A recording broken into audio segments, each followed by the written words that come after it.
Satan this morning, and I battled him all the day long.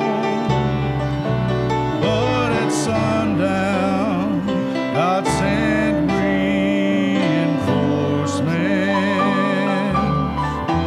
and at sundown I sang victory song, and the sun's coming up in the morning. Every tear will be gone from my eyes. This old place is gonna give way to glory, and like an eagle I'll take to the sky.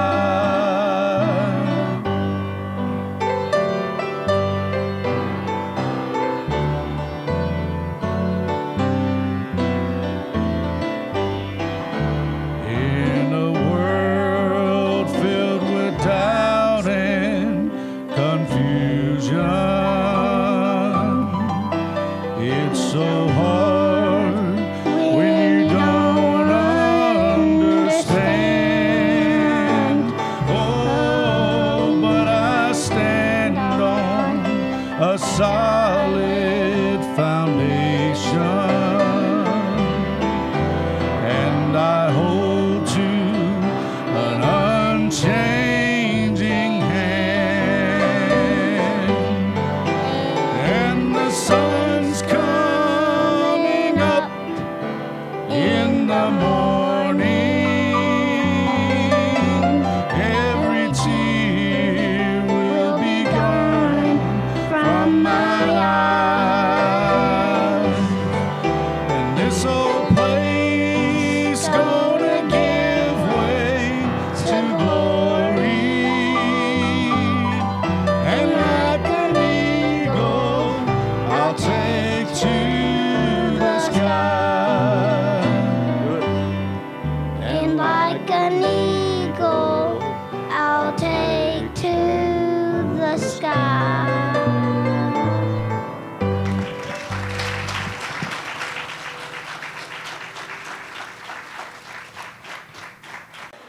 A good name is rather to be chosen than great riches, and loving favor rather than silver and gold. And if I had a question to ask you tonight, it would simply be this: what kind of reputation do you have? What do people think of you? Do you ever sit and wonder what your funeral will be like? Now, funerals can be from one extreme to the other, where everybody sits around and nobody speaks, to where you've got everybody that's just in a good mood and eating fried chicken and potato salad. Or it can be somewhere in between, where they're not saying a whole lot, but yet it's still kind of festive.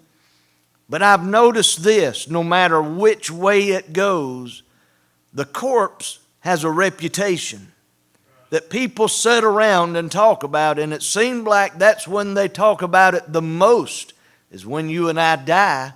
Now, they do talk about us a good bit while we're alive, so I wonder what kind of reputation you have. Now, guys, I've told you I'm going to try to preach very quickly tonight and very short. Do you know it can take years and years and years to build a good reputation? I mean, you can work and fight and do all that you know to do and pass up bad deals, and you be the good person, and it will take years before people will recognize, oh, they're a loving person or a kind person, or they're this way or that way.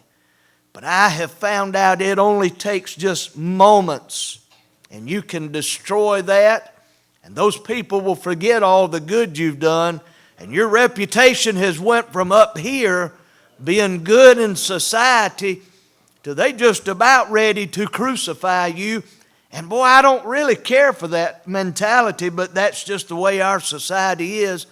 They're ready to throw you out over one slip up. That reputation, though, means a lot to God. He even says something about it in the book of Ecclesiastes 7:1. Basically says the same thing as our scripture tonight. But I wonder if you have a good name. You choose tonight if you're going to have a good name.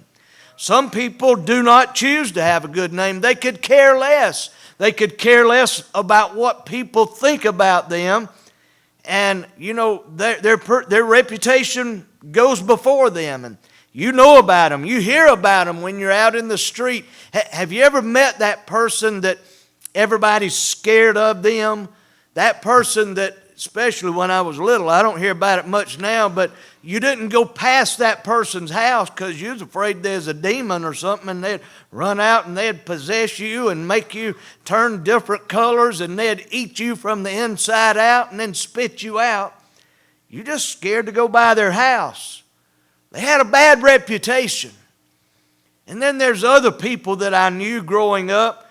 Oh, wow, what a great reputation they had. So loving and kind and just some of the best people. And I mean, you wanted to be around them with every chance that you could. With everything that you had in you, you tried to gravitate towards that person because they had a good reputation. They had a good name. Now, I know the Browns are not perfect, but from my great-great-great-granddad, I know on down through the generations, we have fought to have a good reputation. We have fought to have a good name, and not just because of the name of Brown, but it was because we were associated with Christ. We wanted to be known as hardworking people, and honest, and fair, and gentle, and meek, because there's so many people in this day that are not that way. Now, I want you to understand, we say this saying, sticks and stones may break my bones, but words shall never harm me, which is a lie. Just a lie out of the pits of hell, because words can hurt, and I mean they can hurt deep. But yet, I want you to know, if you're living for God and somebody talks about you, that's a totally different story. But if you are a Christian and people are talking about you because you have done some things, then you need to be truly concerned. You need to be on high alert, as they say in the military. When it's dangerous, when the enemy's coming, they get on high alert. And you need to be on high alert if you're out and doing things you shouldn't be doing. And that does not mean that you're necessarily committing adultery and that you're drinking and that you're doing drugs. But you could be doing things like this. Now, I want you to think about these things. This can happen in your house. What kind of reputation you got at your house? Are you the bully at home? Are you the one that sucks your thumb and gets mad if everybody don't do what you do? Are you the one that dictates what everybody else does?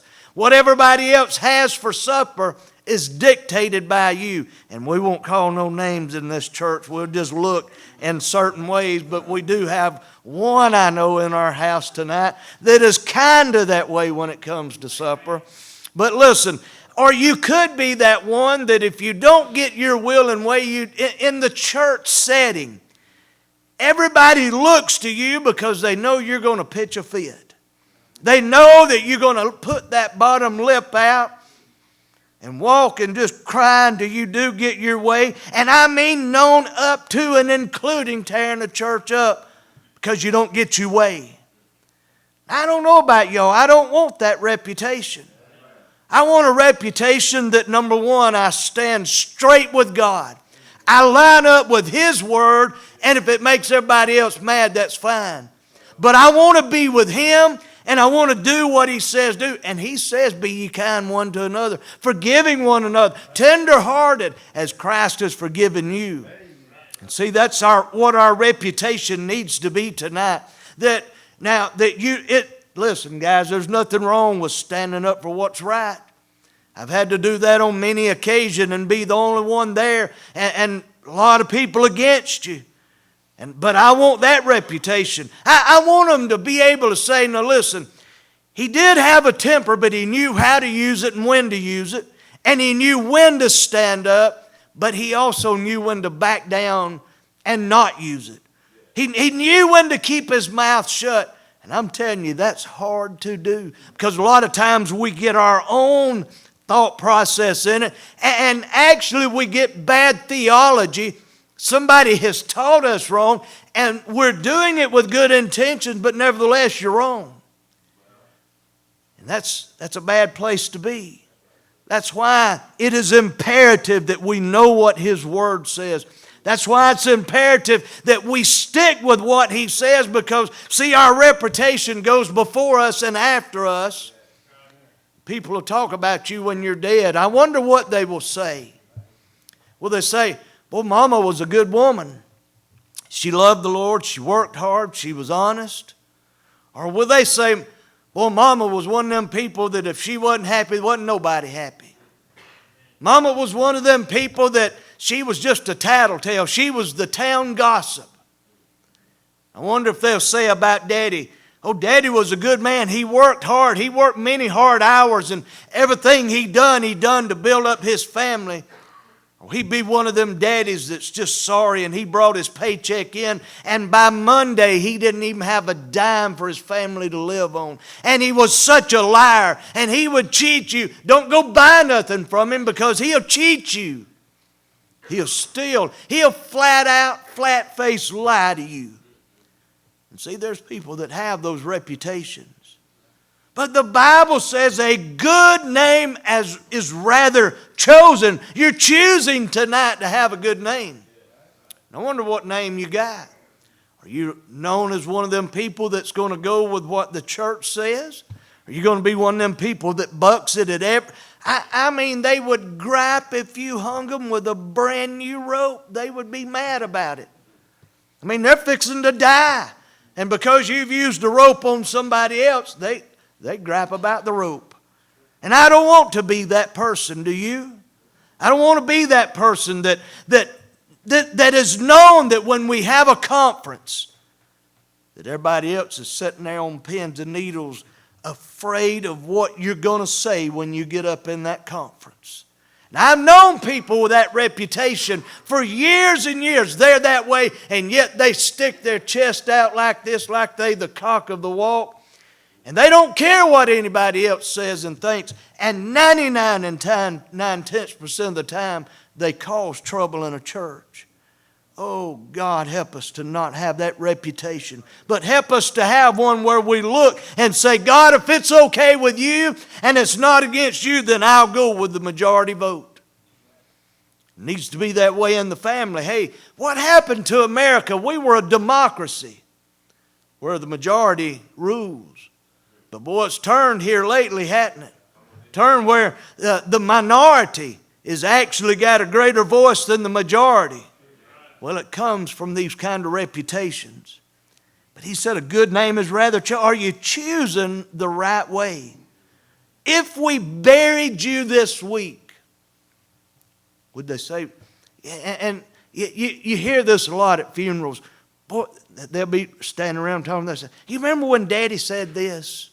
Or Daddy used to do things this way. And boy, Daddy liked his cornbread, real crisp and done. And Daddy was just so loving and kind.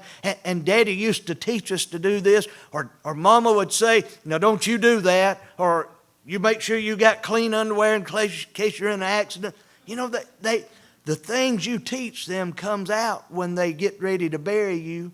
They may not pay attention to them while you're alive, but God knew that even in death, we could grow.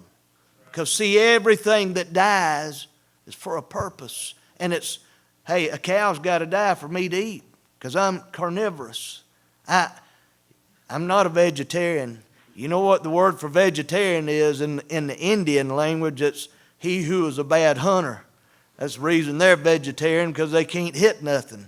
I like meat, and I don't care what kind it is. Now, beef is my top, chicken is next, and then pork, and then I'll eat meat, turtle, and whatever else. But just plain vegetables I can't do, because God made it, and I want to eat it. So I want to know what kind of reputation you've got. Are you worried about your reputation? In the family setting, do you have that good reputation where you're the one that they know, they just know before it's ever said that you're going to be the one that gripes and complains? They know you're going to be the one that causes the upset and the turmoil. You're the one at work that if it don't go your way, you can cause the whole shift to have extra work, but simply because of the way you do. Church, the Bible calls us to be a meek people and to be like-minded and to be kind and to be tender and tender-hearted and forgiving one another. And it's easy, oh Lord, is it easy to get offended? Somebody say something or do something and you get offended and you let your feelings show. Well, your reputation is preceding you. People knows what you're going to do. You know, and I can just about tell you what everybody in this church is going to do on any given subject before we vote on it. I've been around long enough. I pretty much know everybody. I know who's going to fuss and gripe and complain. I know those who's going to cheer it on and say, yeah, let's go with it if God says it. I know those who's going to say, well, it don't matter to me. I know. And most of you know that too. So what kind of reputation do you have? Is it good at church? Is your reputation good in the family? Is your reputation good at work? What about on the town? I hadn't talked about town, but are you known around town as the town drunk? The town cheat? If you owned a car lot, would people be scared to buy from you because you liable to lie to them? You'd sell your mother a bad car. See, there's people that goes to church that would do just that. They'd put sawdust in the oil to keep the transmission from clanking. You'd tell the lie that the last woman that owned that vehicle only drove it to church on Sundays. You be that kind of person. Or do they know that if something is wrong with it, you would be the type person that say, hey, I didn't know that, let's try to work this out. See, we've worked for a reputation for many years. Christians have. And you're a Christian tonight. You need to be concerned about your reputation. In our town, do they know you as loose and free? And that you're that person that if you needed those kind of favors, and I'm trying to be kind here and be cautious, y'all know what I'm talking about. They know that they could come to you. God, I hope I've never got that reputation. And I hope that nobody in our church does. But it's something you're going to have to fight for. Nobody else can give you a good reputation. Now, they can dictate to you, but you allow it to happen. If you're running with a bad crowd, they can sway you. Or you can be the one that says, no, I won't do it. No, I'll stand on my morals and I'll stand on my convictions and I'll let you talk about me because I had rather you talk about me than God. I'd rather be right with God than I had everybody else. Now, I used to get in a good bit of trouble because of that, because I like to be with the crowd. I like to be in the in crowd. And so I would let them sway me so many times and get me in trouble. And I don't want to be that way anymore. Once I got to be an adult, the Bible said it this way in 1 Corinthians 13. When I was a child, I spake as a child, but when I became a man, I put away childish things. Are you that way tonight? Are you childish? Are you that person that no matter what happens, you suck your thumb, you get mad, and you don't care what anybody else says? I don't want to be that person. Now, I know we got to stand up for what's right sometimes. But we argue most of the time, and we'll just use husband and wife. If I say it's white, Edie will say it's without pigmentation. It's exactly the same thing. Both of us are right, and it don't make a hill of beans, but we'll argue until one of us gets mad. And most of that's what's done in our society. We argue and it don't matter because both could be right. There is no definitive right and wrong, so either one could go. So will you be the bigger one and say, okay, we'll let you do it your way? Is that your reputation? I want a good reputation. He said, because it is, he said, a good name is rather to be chosen than great riches, and loving favor rather than silver and gold. I wonder if you've been sold out. Will you sell your reputation? A lot of people do, simply to be in that popular crowd. Have you ever done that? Some of you, if you'll be honest, you did. You sold out just where you could be with the popular kids and the popular people. You knew better. You knew what was right. But just to fit in, you sold out. And I don't know about y'all. I've sold out several times in my life, but I'm not for sale anymore. And I hope I never sell out. In fact, I don't even have a for sale sign out anymore. And I'll tell you, those who do have that for sale sign out, and in the female setting, it's those women that's advertising, you know. And then they get mad when a guy comes by and does a little window shopping. They say, I can't believe he looked at me. How dare him? Well, if you don't want them looking, quit showing it in the window. And they sell out where they'll fit in and where they'll look good. And then in the man setting, he puts that for sale sign out that he'll do anything. Guys, were you this way when I was? Don't nobody dare me to do nothing. And if they triple dog dare me, it was even worse. And then, boy, don't dare let them get a quadruple dog dare out, because I would have jumped off the Empire State Building. I sold out many a times over a dare. Stupid stuff. And my reputation was that way when I was younger. I've worked many years now to clear my reputation up. I've worked hard and long to make my name better, because I knew that my name was attached to Jesus. People look at me now and say, hey, preacher. Hey, preacher.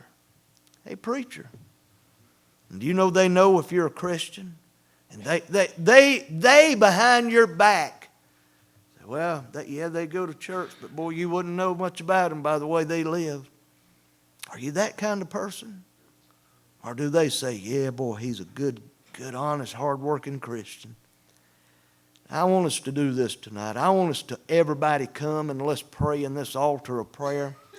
Because every one of us has got a reputation that you need to fight for. And when I say fight, I mean fight tooth and nail for that reputation. Do you have a good one? Do you have a bad one? If you've got a bad one, I believe God can help you to make it a good reputation again.